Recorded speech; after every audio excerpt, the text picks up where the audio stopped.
Okay, welcome everybody. Oh, can you open to the names, please? I want to welcome everyone to our finale celebration for this SAI for Elul and Tishrei. SAI stands for Systematic Avodah Initiative. Yeah, thank you. And for everyone who did their reading in the incredible 60 days book, for everyone who did their reading and at least one journal a week based on their reading. So you, for this time, get this incredible prize, The Making of Chassidim. It is actually originally a letter that was written from the Friedrich Rebbe Rebbetzin Chaim Moshka, and it's just the history in the most beautifully painted. I love this book, and I know it's a favorite amongst our Living Chassidus members. So it was just redone and republished, so everybody can pick up a copy. And we right now have all of our prizes from all the previous prizes, so you can also pick up your prizes then. And the incredible winners for today's purse. Okay, here we go. Is Bela Klendarova, Adina Lapine, Tamar Flamer, Callie Aronson, Fegi Shvei, Bracha Zirkin, Michal Miller, Yosef Wood Eisenberg, Hannah Simcha Hillel, Esther Citrin, Naomi Schleifer, Ruta Cohen, Ariella Zuckerman, Tehila Diaz, Chani Albuquerque, Chava Stevens, Allegra Shmulevsky, Shelby Aronson, Sima Dashevsky, Rivka Mendelson, Esther Malka Cohen, and yay, Mazel Tov, and Chaya Matasav. She just picked up her hand. Baruch Hashem. You can grab the prize that you earned. So a huge Mazel Tov and all of your hard work. Also keep an eye out. Our next SAI is for the Hasidic New Year, so it'll be starting shortly before Rosh Chodesh Kislev. And we are inviting you to join us. The book is actually something that we compiled ourselves here at Living Chassidus, with daily readings and some history about the upcoming Yom Tov. So before Rosh Chodesh Kislev, we will learn about Rosh Chodesh Kislev, and so on and so forth. So keep an eye out on that. And we have more programs between now and then. So please, keep an eye out on Living Chassidus. Now, we have tonight the great zchus of having Mrs. Rochi Pinson. She is joining us. She is one of my favorite authors, designers, cooks, everything all over. And last time she was here, it was a huge hit. So she's joining us again today. Oh, all right. Let's see what we're going to talk about tonight. It's actually Rosh Chodesh. Yeah. So nice. Yay. I teach a Rosh Chodesh group to a group of women in Israel. So I always do it Rosh Chodesh for them, but it's not yet Rosh Chodesh for me because they do it at their night, my afternoon. So I did. Well, here we are. You're not going to miss it. We're doing it right now. Yeah, we get our own Rosh Chodesh. In Israel. In Israel, I have a group. Yes. I always I see your emails and I always want to join. So that's very sweet. So yay. In person. Here we are. I know. The whole Zoom thing, it's not the same. I think I was getting it from before. Oh, yeah. When I used to do it before COVID, then those were in person. It was nice. Mitzvah Hashem. Yeah. Oh, here we are. Happening again. Exactly. Right? Here we are. Baruch Hashem. Okay. So this is an interesting month, right? We're just coming from this craziness of Tishrei. And it's I think my sister just posted, she's like, this is my life. It's either everything is happening, nothing is happening, right?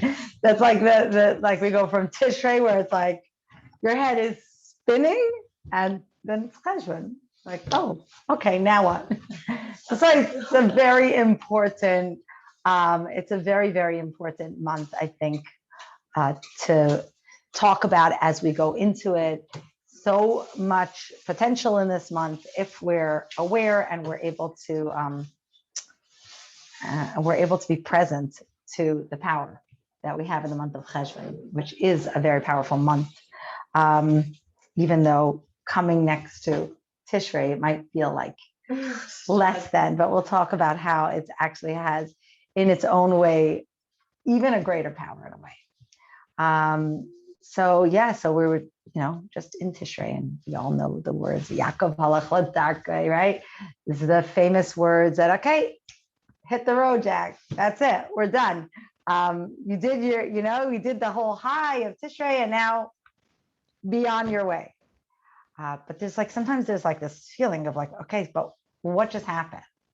And since it's such a whirlwind, and whether you're caring for a family or whether you're just trying to really be present spiritually and to what's happening each Yom Tov, and every single day is so different, from Elul and Shabbat and Rosh Hashanah and Shabbat Shuvah, and then there's Yom Kippur, and then there's the Aseret Yimei Shuvah, and then there's and you're just trying so hard to be present to it, and then now what? So I was listening to this clip, and this chassid who was recounting that when he left Tishrei by the Rebbe, when he left after 1 year, and he lived in Eretz Yisrael, and as he was leaving, he wrote to the Rebbe that he feels like it was such a high and so in the moment, but he's going back and he feels like nothing changed. He feels nothing changed. We all know what that feels like. Sometimes you go, you have such a high, you're like, oh my gosh, that moment in Yom Kippur, maybe there's this one moment where you really, really, and you're like, oh, everything is different. And then you're like, but I don't know, I'm the same person, I'm doing the same things, right? And nothing changed. And he felt very down on himself. And the Rebbe shared with him mashal from Frierdiker Rebbe, who said that Tishrei is like when you're going to the Yerid, the fair. Then it was a fair. Now it's I don't know, Amazon Prime Day, maybe. We're you go to the mall and there's so much sensory overload. You don't even know what to look at first, and you're finding so much good stuff. It's one of those lucky shopping days. We all know that sometimes you go and there's nothing, and sometimes you go and you can't take enough stuff. And that's how Tishrei is. It's you go to the fair, and everywhere you turn, it's I'll take a little bit of that, I'll take a little bit of this, and you're packing your bags because you have to leave at some point, right? So you're packing all these things, and and at the end, you forget all the stuff, and then you go home, and then after a few weeks, when you finally get around to opening the suitcase, oh, I forgot I have that. Oh, I totally forgot I picked that up. And oh, I really could use this. This is amazing. It's almost we're like goldfish, right? Just we forget 2 minutes later. But it's a positive thing too. Simcha and emcha are almost the same word for a reason. Emcha, to erase. Like David just says about the world, nayach, emcha, I'm going to erase the world. It's very closely related to simcha. Sometimes you need a little forgetfulness. But this idea that we don't even remember all the stuff we've collected, and we have to unpack it slowly. We have to unpack and process what happened in this month of Tishrei. And it's a process that's going to go throughout the year. And it's funny, I was discussing this with somebody and thinking what is this message? We keep so many of these things we say that we're raised with, or there's just word, V'Yaakov halach ladarkei. V'Yaakov halach ladarkei. What does it mean? And I was speaking to someone and they said to me, I don't get it. I never felt like it means anything, because what does it mean? We're a wind-up toy. And it's you get all the inspiration, wind you up. Okay, you're good to go. So you run out of steam. And then, maybe you'll get a little more inspiration, right? Right? But it doesn't really work like that. It doesn't really work like that. Think about, you go on a vacation and it's amazing, right? It's amazing. It's such a good time. And maybe you're going with your husband and you haven't had a conversation with him in 6 months, and you're like, wow, we just talked and it was great. Or you finally relax and you're finally getting out of your craziness and you're able to, and then you come home and the next day you're back at work, back at the life, and it's it never happened. That's why I always come back a day before. So I've heard that trick. I have heard that trick. You have time to process it. So 2 days later you forget. Okay, so 2 days later you forget, right?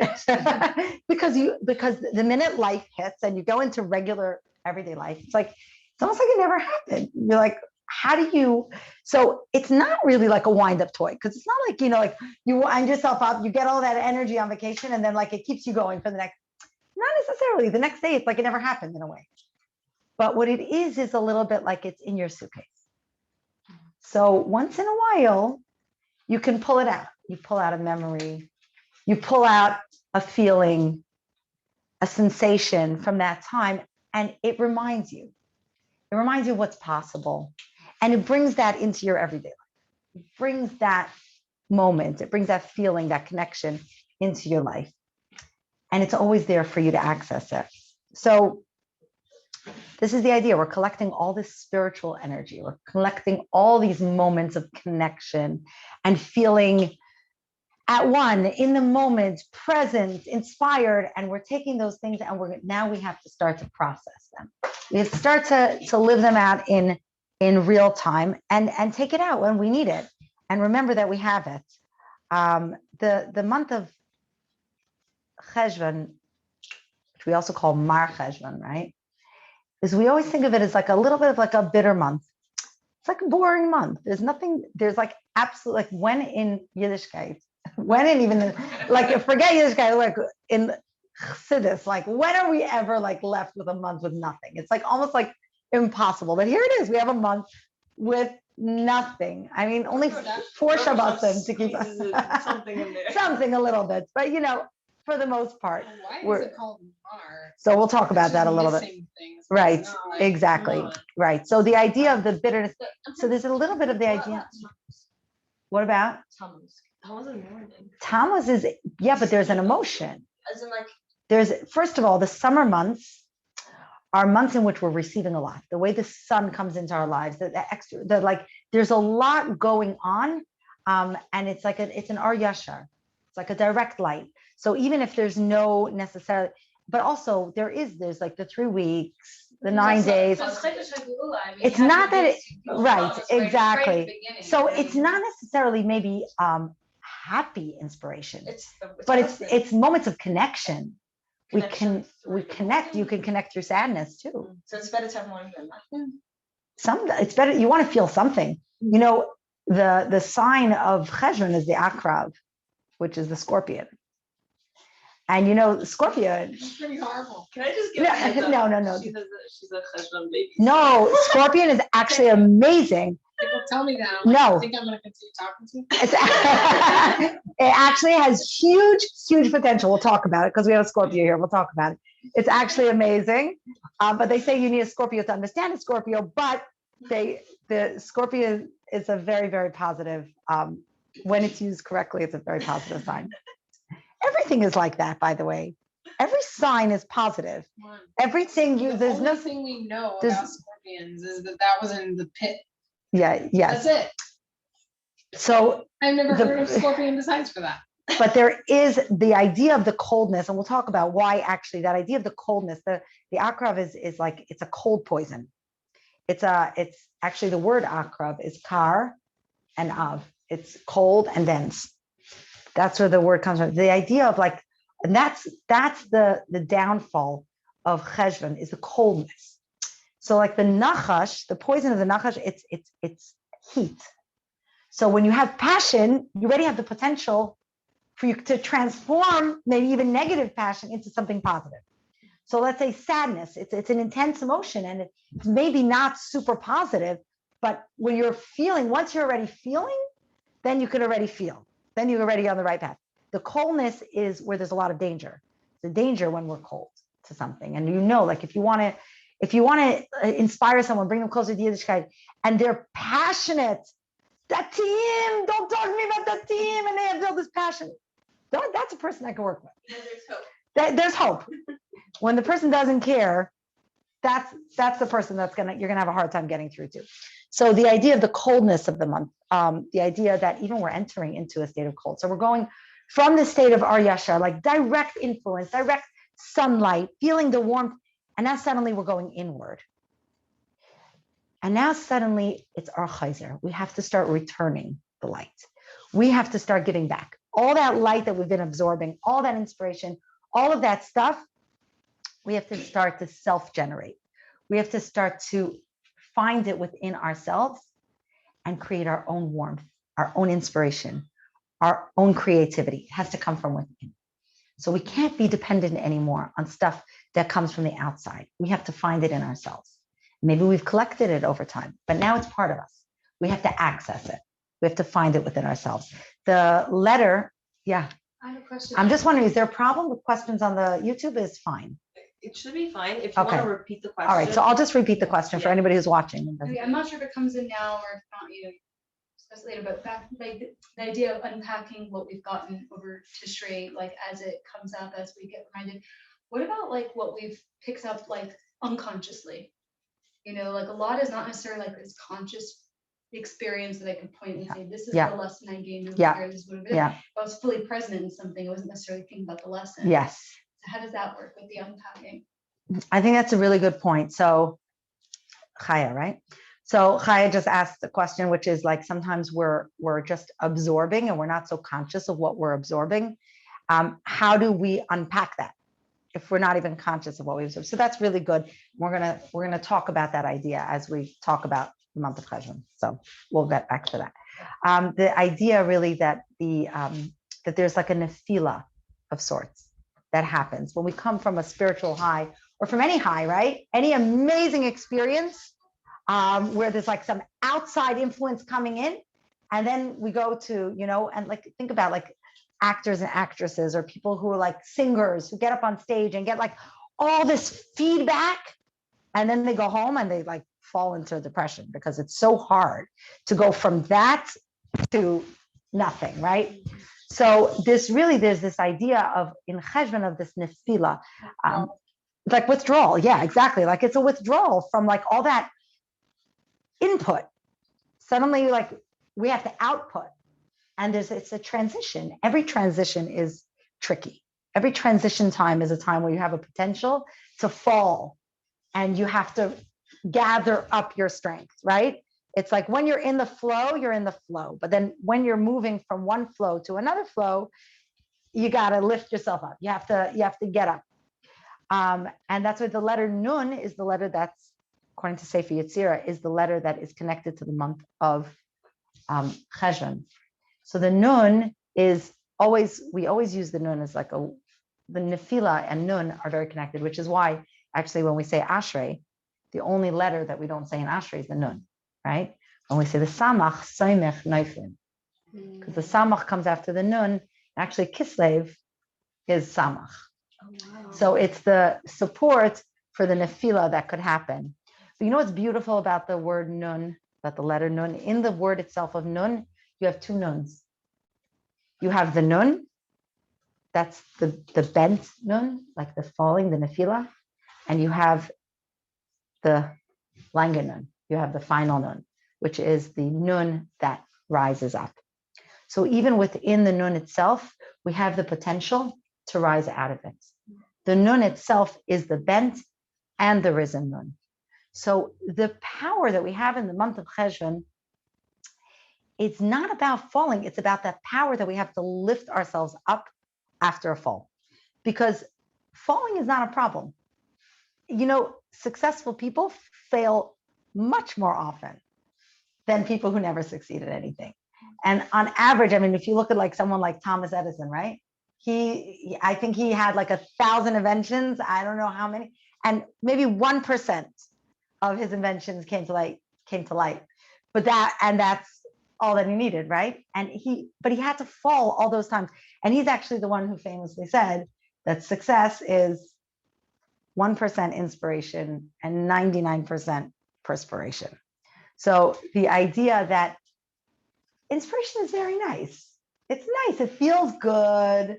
We feel lit up for a moment. We feel warm and fuzzy inside. But that's not going to be the thing that changes us. That's not going to be enough. It's like, a person falls in love. That's beautiful. Then they have to be married. Then they have to take that moment and translate it into a lifetime of work, of building. And that's the part that ensures. So the idea is not to fall. The idea is, how do we rise up? How do we get up? And do we believe that we can get up? And this is the power, by the way, of the Scorpio, for somebody here who's nervous about the Scorpio sign. The power of the Scorpio, because it takes a certain kaltkeit, not in a negative way. It takes a certain gevura to be able to lift yourself up. You know that it's much harder to lift your own weight than to lift somebody else who weighs the same amount as you. But if you have to lift your own body weight, that's the hardest thing, to lift yourself up out of a place. You know, we can help somebody else. You see someone going through a hard time, we can lift them up. It's much easier than when we're in the dumps and we have to lift ourselves, when we can't depend on anybody else and we have to figure it out somewhere in ourselves. Lifting your own weight, that requires tremendous gevura. That requires, and sometimes it requires actually a certain, almost like not to get too emotional, not to get too caught up in Rahmanas for yourself. And, you know, like, no, it's not a time to be, right, to be dispassionate, to be able to look at something from a little bit of a distance, see things as it is and say, get up, enough already. Time to, you know, stop moping around, get up and do what has to be done. That requires a certain strength, a certain, I wouldn't say lack of emotion, but a distance from the emotion. So you don't get too caught up in it. So you're able to actually do something about it. And that's the strength of the month of Cheshvan. We say in Hallel, which we say today and tomorrow, I love 2-day Rosh Chodesh, we say, Ma'ashbais yarim evyain, right? Like lift us up from this place, like we're in the garbage, we're in the dumps, and lift us out of that place. Someone actually told me such a interesting thing that we were talking about Ma'ashbais yarim evyain, like this lashon. Said, you know, Noach, which Parshas Noach we read this week, and which is very connected to the month of Cheshvan. The Teva, if you think about it, the bottom level was the garbage. And that's what held everything up. Interesting, right? Everything was floating on the dreck, excuse me. It was all floating on that. So just like, you know, that bottom level of the pile, it's there for a reason, you know? So ma'ashbais yarim evyain, you have to sometimes be in the dumps to know what it feels like to come out of the dumps. And that's a very, very important part of this month. So at the end of, how do we end this whole Tishrei experience, Shmini Atzeres? We go to Shul and we do Birchas Geshem, right? We say Mashiv Haruach Umayrid HaGeshem and we switch gears. And this is like a very important part of the transition from Tishrei into Cheshvan, into the rest of the year. The Baal Shem Tov used to say when he did Mashiv Haruach Umayrid HaGeshem, he used to do like this with his hand. Mashiv Haruach Umayrid HaGeshem. We do that in our class. Do you? I love that. That's beautiful. Yeah, it's beautiful. Mashiv Haruach Umayrid HaGeshem. We give back the Ruach, the Ruchnias. And now it's time for the rain to fall, the Gashmias. We give it back and now bring down the rain. It's like also, you know, if you think about it, Mashiv Haruach, this vapor that we create with our words, our tefillas, that we're planting seeds. It's like we're creating these clouds of tefillas, these energies that we're putting out there. And now we ask that it should come back to us as Geshem. It's like, it's enough. You know, in this week's parsha, Tzei min hateva, right? Noach is told, go out of the teva. And this is a very chassidish word, Tzei min hateva, go out of the words. Enough talking, enough tefillas, enough words. We've done the work of the Ruchnias. We've poured our souls, we've poured our hearts. We've done that work. Now we want to see. We want to see that turn into Geshem. And we're told that we have the power to make it rain, right? We say it every single day in Shema. We say that Menasati Matar, Be'ita, we're creating the rain through our actions, through our tefillas. We have the power to make it rain. So we have the power. Our tefillas had an incredible power, but we have to remember to believe in ourselves, believe in that power of our tefillas, believe that we actually accomplished something over Tishrei, and not think that it just happened and nothing. You know, we're told that Noach was mikatnei emunah. It's a shocking thing to say. Noach didn't have enough emunah. He was a man of small faith, little faith. It's a very interesting thing to say about Noach. If you think about it, he was told that there's going to be a flood that's going to destroy the whole world. And he should build this ark and bring his whole family inside and lock himself in there. And he trusted, right? I mean, that seems like a lot of emunah to me. He trusted 120 years it took from that message until there was a flood. And he believed.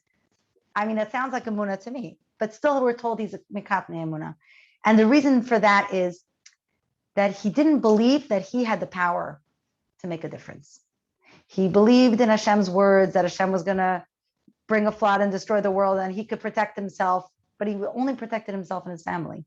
He didn't believe enough in himself to take responsibility for others, to take responsibility for his own power. And he was supposed to come along and do a tikkun for Adam and Chava, because what happened? Adam and Chava, they fell, right? They fell. But falling, like we said, is a normal part of the human condition. This is part of being a human, is that we fall. The question is, how do we get up? So what happens? Ayeka, right? Nephilia says, what happened here? What's going on? What happened here? And what do? They pass the buck, right? They blame. Oh, it's not only blame, the woman you gave me, this amazing gift. It's your fault. This amazing gift you gave me, she's the problem. You know, this was the problem. The problem wasn't that they made the mistake. The problem was that they didn't own up to it, that they didn't take the power that they had to do tshuva, to lift themselves back up, to take responsibility. And Noach came along and he had to do a tikkun for that. But he didn't. He wasn't able to fully do that tikkun. He wasn't able to take responsibility to own his own power. And it finally took another 10 generations until Avraham Avinu came along and took responsibility for all of humanity and said, I know this, I can share this. I have a power to make a difference in this world. And who are we descendants of? We're descendants of Avraham Avinu. So we are maminim, b'nei maminim. We are not mikatnei emunah. We have great emunah. And we have emunah in the power of our tefillos, that we have the power to make it rain, that we give back all that ruach, all that, those words, those thoughts, that one tear, that one moment where we felt the pure connection, we give it back and we say, now make it rain. Now let's feel the gashmias, the actualization, the seeds that we planted. Let's see how they grow into fruit. Let's see the fruits that we planted. That's what we're doing now. And how do we do that? How do we go from this place of inspiration and make something happen? So really, and nobody likes this answer.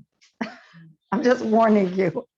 Because like, it's nicer like when it could be like, you know, you do something and everything's fixed. We all want the quick fix, the quick change. I heard a beautiful mashal about this tree that grows in China, the Chinese bamboo tree, if you've ever heard of this. The Chinese bamboo tree is a tree, starts off as a tiny seed, as trees do, and you start watering it. And the first year that you water it, nothing. And you have to water. You have to take very good care of it. You have to keep watering it. You have to keep watering this tree. And you water it, and you water it, and you water it. Nothing. Second year, nothing. You have to keep watering it. Third year, nada. It still didn't poke through. Nothing. Nothing. But you keep watering it. Fourth year, still nothing. In the fifth year, this little seed that you have been watering faithfully for 4 years without seeing anything, in the fifth year shoots up to 90 feet. What? To the size of a skyscraper. And you can like watch it grow. Yes, like literally you can watch it grow. Wow. This is Cheshvan. You understand? Cheshvan, nothing. And you know, if you dig to see what's going on with it, you'll kill it. Right. You have to trust. Sure. You're not even sure. All the 5 years, you're not No, sure how you're not successful sure. you are. But you just have to keep watering it every single day. You just keep watering it. And yeah. And then one day it is the size of a skyscraper, but it didn't happen all at once. And this speaks to what you said. And this is what you said, Chaya, what you were asking about. You didn't see anything happening, right? But down there under that 90 feet of growth did not happen in 1 year. It was the 4 years where this root system was taking hold, where all of this stuff was being absorbed, and it was growing and it was preparing. And then suddenly, all of a sudden, we only see it all of a sudden, but it wasn't all of a sudden.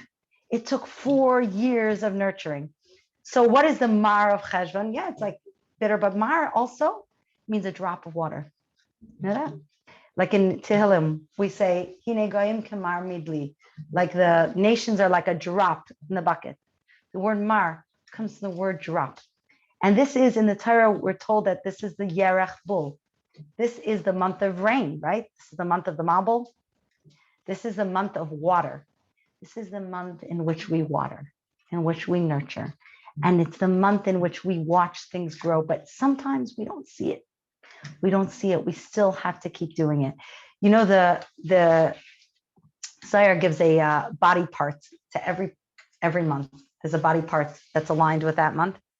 And the body part of the month of Cheshvan is the kishkas. The kishkas. It's the gut. And in Hebrew, it's called dakin. Dakin, like dak, like to refine. And what is the work of the kishkas? What does the guts do? It takes the most coarse stuff and it refines it, right? It processes it until it becomes refined. When Noach comes out of the teva, he offers up a carbon and it becomes a reach nichayach. It becomes a beautiful smell. And he takes something that's coarse and he burns it, it becomes a smell, like the keteris, right? The keteris is made of all these things, and some of them are actually, they say, disgusting smells and very coarse and animal parts. And as they're grinding it, you need to have two people talking to the kohen who's grinding it. And what do they say? Hadek, hetev, hetev, hadek, hadek, hetev, hetev, hadek. Grind it well, grind it like dakin, from the same word. Process it, grind it, grind it, grind it. Through that grind, you're going to end up with something that is beautiful. There's a great story. My Cheshvan is the grind. Cheshvan is the grind. I told you you're not going to like the answer. Cheshvan is the grind. Exactly. It's that being able to just keep at it. If you get too emotional, you're going to dig up that bamboo tree to see what's going on. You need to be able to just keep watering it. Just like, my husband's grandfather was the famous chassid Avramela Plotkin. When he came to yeshiva, to the Rashab's yeshiva, he comes in and he came from a very wealthy family. He was a very spoiled kid. He happened to be very, very brilliant. He was a big genius. And when he came to the yeshiva, the Rashab looked at him and he said he has a very he's very coarse. He has a coarseness to him. He has something unrefined. Something bothered him. He's not. So he told the Frierdiker Rebbe, who was in charge of the Bachrim, and he was going out of town then. He said, it was Erev Pesach. He said, put him in the matzah bakery and put him in charge of the jobs that nobody wants, and the hardest work in the matzah bakery. So Nebuch, this Bacher is coming from this cushy life. He's a genius. He's coming to sit and hit the books and never touch. They put him into the matzah bakery. And for the next month, the guy is schlepping and he never worked so hard in his life. And they put him through the grinder, right? And by the Seder, the Rashab came back and the Rashab was sitting at the Seder and he looked at him and he said, his surah changed. It became Adel, and he gave him a beautiful bracha, actually, that he should be, trying to remember the words is, I know it in English, like you should be wet and make wet. It's Aramaic. It's from Gemara. What's that? Yeah. Yes. Tefeach hamanach le'atzmich. Thank you very much. That's the word. Like you're going to be so saturated that you'll be able to influence others. And that was the bracha he gave him. So how did he get to that point of refinement? It was literally just by showing up every day and doing the work. And it wasn't about ego. And it wasn't about what am I doing for myself? And it was just about giving. You know, it's so interesting. Noach in the Teva, he's there for 40 days and 40 nights. He doesn't sleep. He doesn't take care of himself. For 40 days and 40 nights, he's giving and giving and giving and giving. And you know, he does very well in the Teva. He has no problems. The minute he comes out of the Teva, what happens? He was spitting out blood. What does that mean? He was working so hard that he was spitting out blood now. Okay, that's a medrash. But besides for that, I'm saying he didn't have a downfall. I'm saying on a personal level. On a personal level, he didn't have a downfall. He did a good job. He did a good job. He did such a good job. Maybe he did too good of a job, but he did such a good job. He comes out of the Teva. Next thing you know, he's getting drunk and he's a mess. He kept himself up for too long.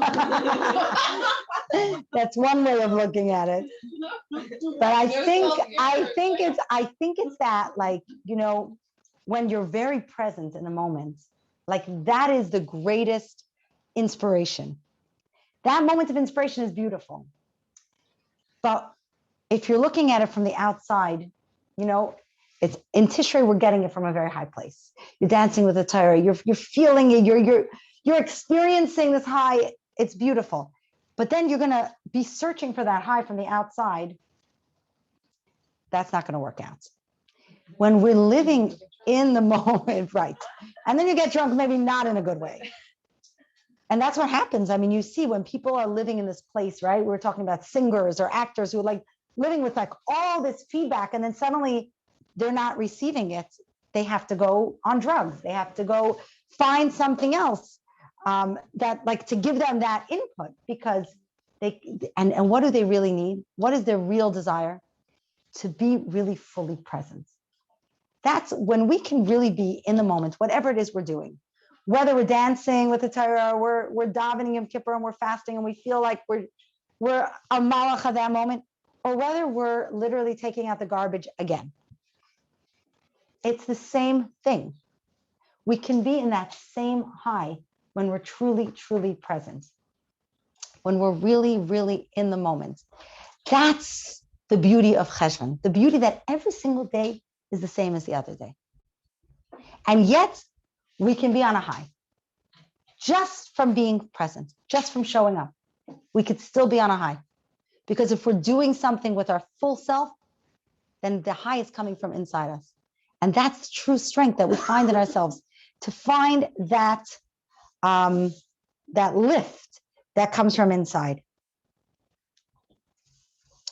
And this really is our Histables. You know, Noach, the Nun and the Ches of Noach are both 8s, right? Nun is 50, Ches is 8, right? Nun is 1 above 7, right?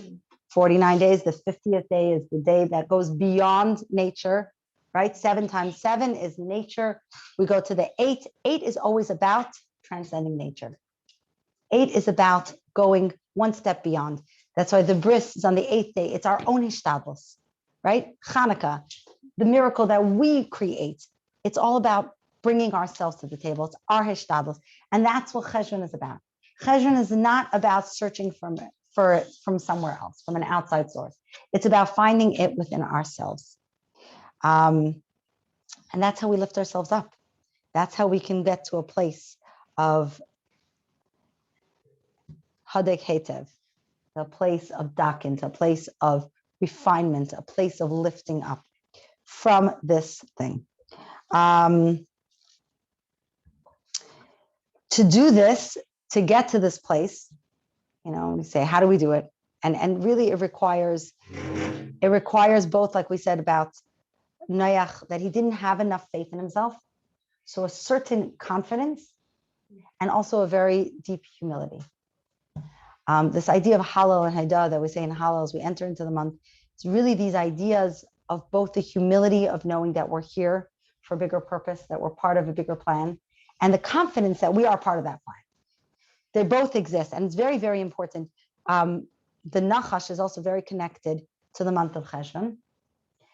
And the Nachash is a little bit like the counter part to the Akrav. They're both like poisonous, right? The scorpion and the Nachash, they both have a poison, but it's a different type of poison. We were saying that the Akrav is more like a coldness, and the Nachash is more like a passionate venom. And the Nachash really is the beginning of the downfall, right? The Nachash precipitates the whole story with Chet Eitz Hadas. The Nachash is the one who brings it about, but the Nachash is also the same gematria as Mashiach. So really that beginning is the beginning of the lifting. Again, the nun and the final nun, the bent nun going into the final nun. And every single day when we say Moedim, we're told that bowing in Moedim is so, so, so crucial, because you have to bow and then you have to lift, and you're actually supposed to bow like this and come up, almost like a snake. You're supposed to bow and come up, almost like a scooping. Anybody ever does yoga? You know what that movement is? It's like but that's very, very important, because we're submitting and then we're rising. And they're both very, very important. We don't want to stay in that place of falling. The Akrav, as opposed to the Nachash, which goes like this, the Akrav's spine, think about what a scorpion spine, it's like an upside down nun, right? It's like this. It's an upside down nun. It's a certain arrogance. And what we want to do is, there is an arrogance to the snake too, which is that that's the whole thing. He said, Hisiani, it was Yesh Ani, that the Nachash was saying we could be God, right? Why do we need to, we could be God ourselves. So there's this idea of the arrogance, but the Nachash also has that, the fall and the rise, the ability to be humble and then to rise up out of that. So this is really this idea that we have to, there's a certain humility that is required, that requires like a certain humility of just show up, whether you're in the mood of it, whether you're not in the mood of it, whether you're inspired today, doesn't matter. You have to do what you have to do, whatever whether you're feeling it or not. And that requires a certain humility, but also a certain confidence in the fact that I'm watering and I'm watering and I'm watering, and something's going to happen. The confidence that you matter. Yeah, Like that you matter. Right. That your activity, not just like, oh, I got to get up and do this again. Okay, I'll plow through, but it matters. The fact that I'm showing up, whether I feel it or not, it matters. It's going to make a difference. It makes a difference on some level. Whether I see it now, whether I don't see it now, whether I'll never see it, it doesn't matter. What's happening now, it matters. What I'm doing makes a difference. So that humility to keep at it and the confidence to believe that it matters. And those two are the combination of what our job is in the month of Cheshvan. So our last year about in this track 60 days was how like the Yom Tov visit was about water and like just the fact that you are, and here it's like what you do and how you keep to it. Yeah, like, exactly. It's like a switch over. It's a big switch over. Yeah, exactly. It's almost like not what you are. It's just what you do. It's action. Yaakov halach. Sorry, 1 second. Yaakov halach ladarkai. He's going on the way. He's going on the derech, like derech eretz. Thank you. Yeah. It's just like, it's not like he's not going up. He's not right. He's just taking one step in front of another. We're just moving forward. The point is just move forward. It's movement. And actually that's how change happens. That moment of inspiration where we feel inspired and we feel lifted, that does not do anything. That's the 1%. That's the inspiration. The only thing that's going to make the real changes is what we do in this month of Cheshvan, like how we do when every day is the same. When we have to keep at it, that's where we're going to make a real change, by really literally just showing up every single day. That's where the change happens. And sometimes we don't even realize it's happening. And then one day we see that we're not the same person we were, or something that we worked hard is suddenly not so hard for us anymore. And it didn't come from that moment. It came from the grind. And that's what then, and through that, this month of Mar Khazan gets transformed into Ram Cheshvan, and we're uplifted because the opposite of Mar is Ram, which means uplifted. So we change that through going through one drop at a time, one step at a time. We change the Mar into Ram, and we are elevated and we are lifted, and Hashem, we lift those around us with us because we have that power. So, Good Chiddush, everyone, and go forward. All of us together, L'chaim. Fine. And if anyone has questions or wants to discuss something, yes, go for it. About the snake, the bowing like the snake. Mhm. I've actually been wondering about that for quite a while. Like I've read in actually your husband's books and in Gemara, like talks about you're supposed to bow one way but rise up another way, and you're not supposed to say. Even like watched a video of like how snakes get out. Like, so, like can you That's great. I love that. What you're supposed to, what you're not, like, and how it trans, like what it represents. Like, can you talk First of all, about you know that we're told that it's so important, the bowing in Maidim, that it activates the luz, right? You heard that? Wow. The luz. So a person who doesn't bow Maidim is not. Okay. So the question was, what is the bowing? What are we precisely doing? And I'm talking about the idea that the bowing is actually is activating the luz, that part of ourselves which is eternal, which is the part that never dies, which is the part even on a physical level that is immortal. And we need that luz to come back in Tchias HaMesim. So we're told that a person who doesn't bow Maidim won't come back. So what does that mean? And I think what it means is that if you're so tied to ego and to the existence of your yeshus that you can't see yourself as something transcendent and eternal, then that's how you'll be. It's like a self-fulfilling prophecy. If you don't bow Maidim, which means you think you exist as a yesh, like as a pure yesh, then you're a yesh, and a yesh comes and a yesh goes.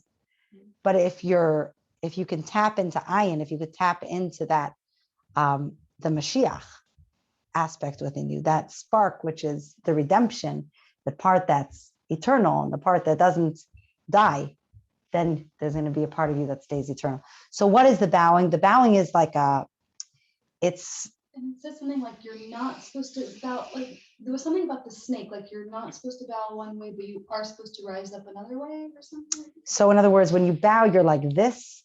When you rise, you're like this. Like you go from Nachash to Akrav. Right, you're not It's supposed to like bow like the snake or you don't get You're not, or you're So supposed it's like to a get up sword. you don't get up Oh, straight. You don't get up Like straight. this? You right. Exactly like I feel like this. I've seen people when It's like I a was swim. little once and But I was feel like like, there's something Yeah. but there's also something Yeah. you're not supposed to do, right? There's difference between when you bow and when you rise up. Right? You could show us, no? Because like this is like you can show us, no? I mean I'm showing you. I can get down on the floor and do chaturanga for you if you want. Oh, you're talking. No, it's like from my dim. You're talking about. Yes. Yeah, exactly. Yeah. So you're basically you're bowing. You're not flat back. You're rounding.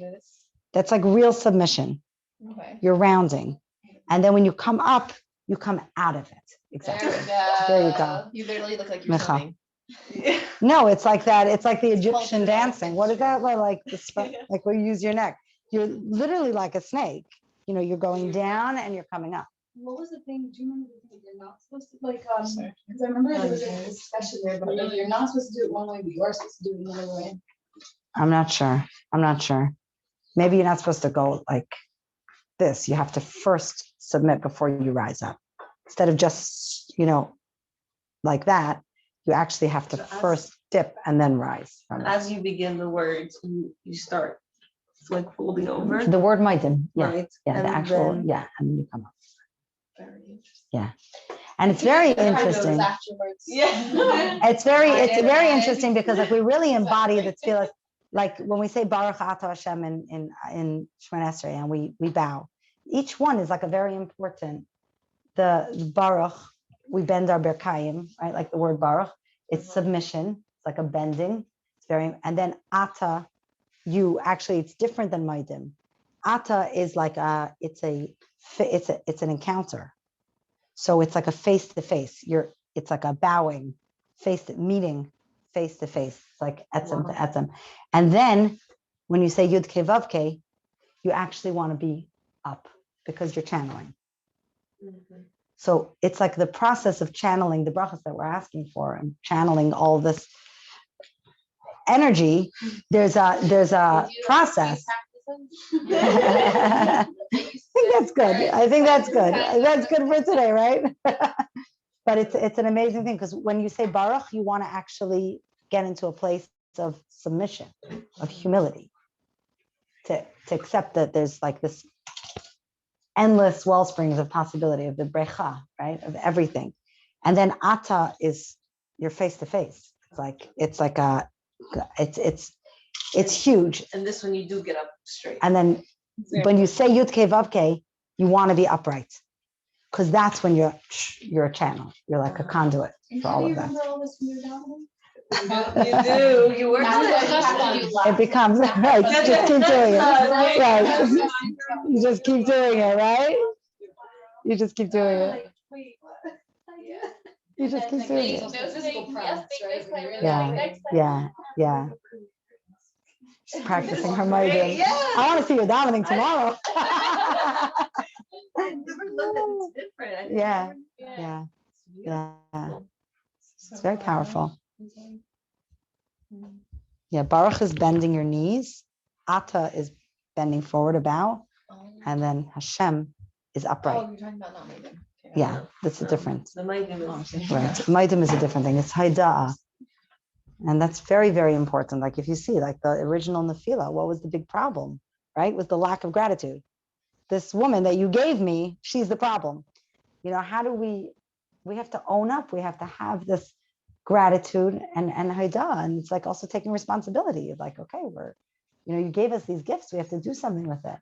And that's like a very powerful thing. It's not, people think that humility means that you don't own it. You like, I'm nothing. But that's a chilul Hashem, because the Eibusher gave you gifts. And if you don't use them, if you don't use what he gave you, it's like literally you're walking chilul Hashem, God forbid. You're like, the gifts are sometimes like, yeah, but like to really like shine that gift, you need to do it to perfection. No. OMG, perfection button. Nice from you. Yeah, I think it's like just like cheshvan, it's just like showing up. It's like that's way more important than perfection. People around you be like, I want some perfect. Drown out the voices. Yes, exactly.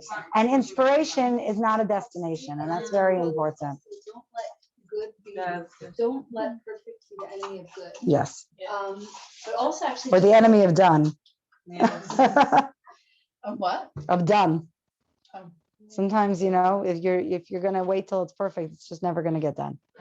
So just get it done. That's already a good start. And something I just heard last night was like some self-talk is I'm more consistent than my moods.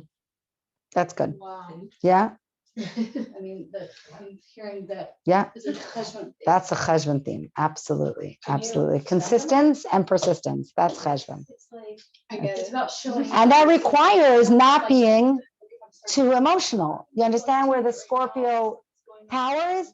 Because if I do something when I feel great, I'm in the mood of it, I'm going to do it. I'm letting my emotions dictate my actions or my behaviors.